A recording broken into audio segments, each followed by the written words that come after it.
95% of who we are by the time we're 35 years old is a memorized set of behaviors, emotional reactions, unconscious habits, hardwired attitudes, beliefs, and perceptions that function like a computer program. So then a person can say with their 5% of their conscious mind, I want to be healthy, I want to be happy, I want to be free.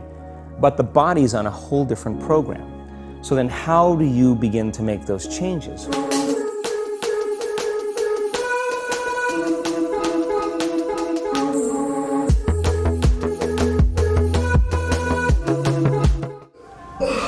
People wake up in the morning, they begin to think about their problems. Those problems are circuits of memories in the brain. Each one of those memories are connected to people and things at certain times and places. And if the brain is a record of the past, the moment they start their day, they're already thinking in the past. Each one of those memories has an emotion. Emotions are the end product of past experiences. So the moment they recall those memories of their problems, they all of a sudden feel unhappy, they feel sad, they feel pain. Now, how you think and how you feel creates your state of being. So the person's entire state of being when they start their day is in the past. So what does that mean? The familiar past will sooner or later be predictable future.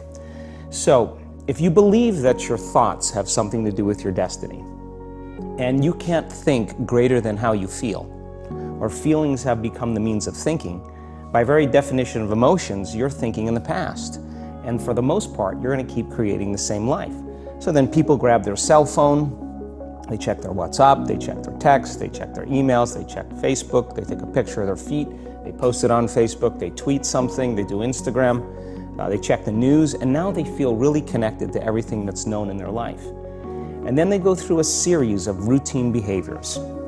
They get out of bed on the same side, they go to the toilet, they get a cup of coffee, they take a shower, they get dressed, they drive to work the same way, they do the same things, they see the same people, they push the same emotional buttons, and that becomes the routine, and it becomes like a program. So now they've lost their free will to a program, and there's no unseen hand doing it to them.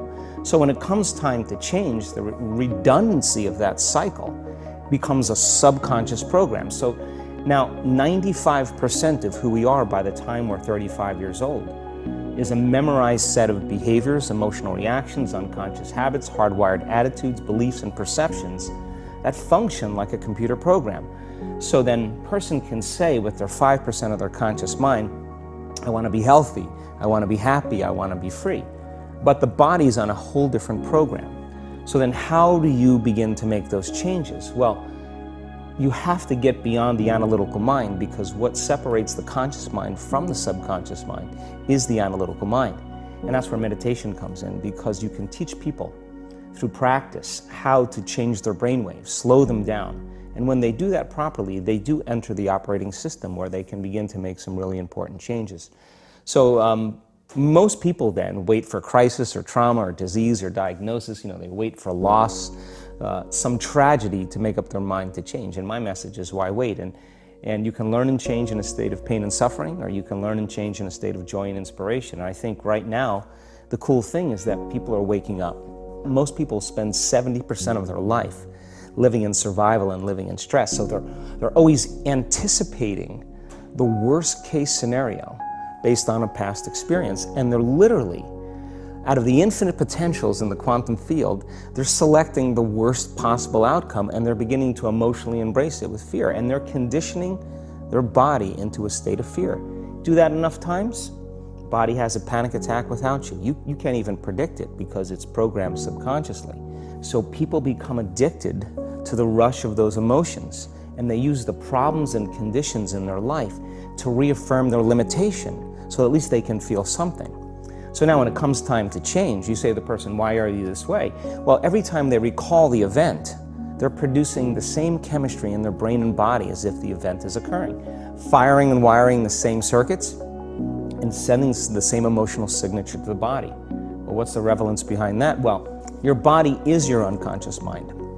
In a sense, if you're sitting down and you start thinking about some future worst-case scenario that you're conjuring up in your mind, and you begin to feel the emotion of that event, your body doesn't know the difference between the event that's taking place in your world, outer world, and what you're creating by emotion or thought alone. So most people then, they're constantly reaffirming their emotional states.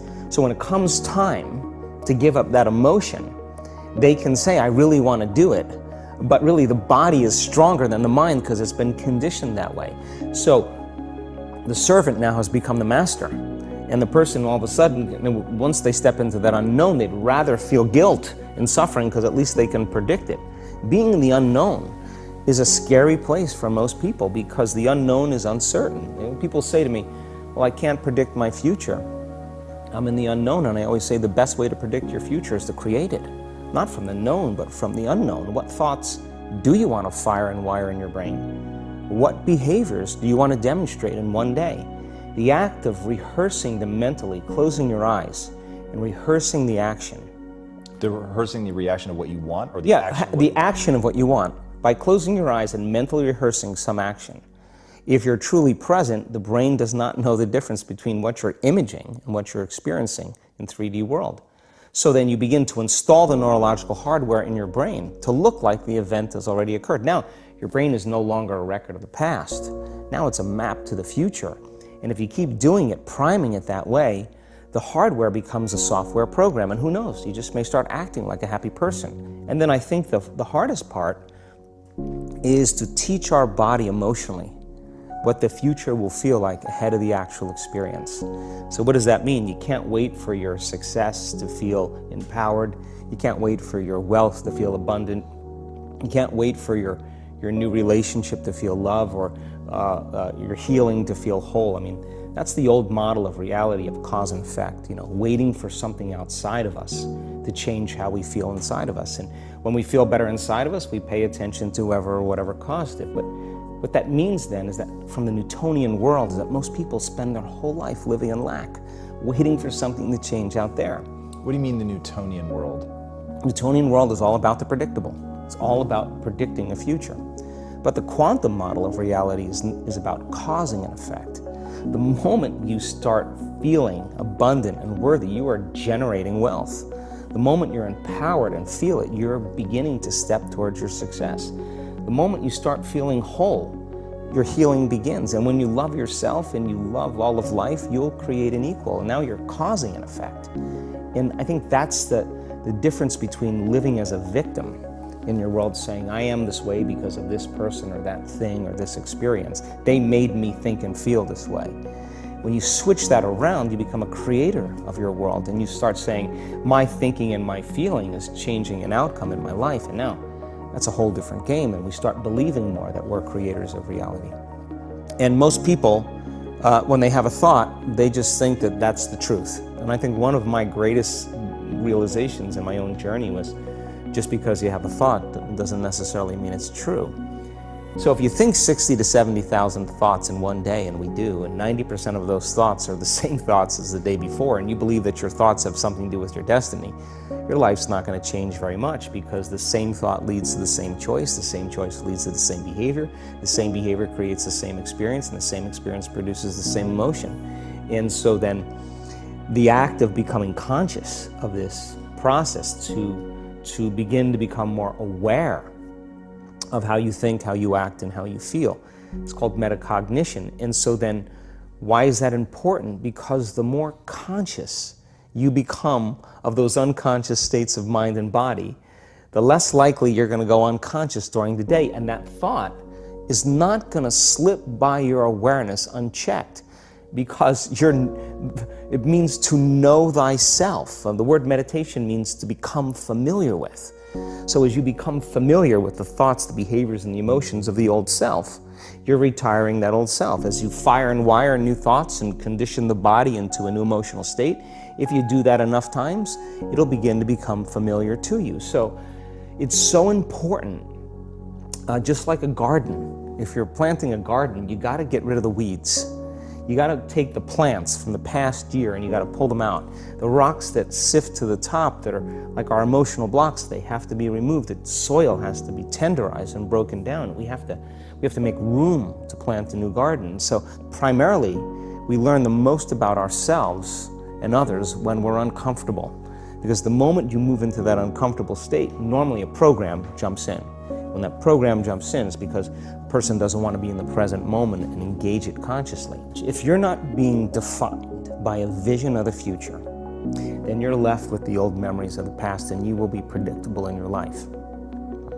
And if you wake up in the morning and you're not being defined by a vision in the future, as you see the same people and you go to the same places and you do the exact same thing at the exact same time, it's no longer that your personality is creating your personal reality. Now your personal reality is affecting or creating your personality. Your environment is really controlling how you think and feel unconsciously, because every person, everything, every place, every experience has a neurological network in your brain. Every experience that you have with every person produces an emotion. So some people will use their boss to reaffirm their addiction to judgment. They'll use their enemy to reaffirm their addiction to hatred. They'll use their friends to reaffirm their addiction to suffering. So now they need the outer world to feel something. So to change then is to be greater than your environment, to be greater than the conditions in your world. And the environment is that seductive. So then why is meditation the tool? Well, let's sit down, let's close our eyes. Let's disconnect from your outer environment. So if you're seeing less things, there's less stimulation going to your brain. If you're playing soft music or you have earplugs in, less sensory information coming to your brain, so you're disconnecting from your environment. If you can sit your body down and tell it to stay like an animal, stay right here. I'm going to feed you when we're done. You can get up and check your emails, you can do all your texts, but right now, you're going to sit there and obey me. So then, when you do that properly, and you're not eating anything or smelling anything or tasting anything, you're not up experiencing and feeling anything, you would have to agree with me that you're being defined by a thought, right? So when the body wants to go back to its emotional past, and you become aware that your attention is on that emotion, and where you place your attention is where you place your energy, you're siphoning your energy out of the present moment into the past, and you become aware of that. And you settle your body back down in the present moment, because it's saying, well, it's 8 o'clock. You normally get upset because you're in traffic around this time. And here you are sitting, and we're used to feeling anger, and you're off schedule. Oh, it's 11 o'clock, and you usually check your emails and judge everybody. Well, the body's looking for that predictable chemical state. Every time you become aware that you're doing that, and your body is craving those emotions, and you settle it back down into the present moment, you're telling the body, it's no longer the mind, that you're the mind, and now your will is getting greater than the program. And if you keep doing this over and over again, over and over again, over and over again, just like training a stallion or a dog, it's just going to say, I'm going to sit. And the moment that happens, and the body's no longer the mind, when it finally surrenders, there's a liberation of energy. We go from particle to wave, from matter to energy, and we free ourselves from the chains of those emotions that keep us in the familiar past. And we've seen this thousands of times. In fact, we can actually predict it now on a brain scan.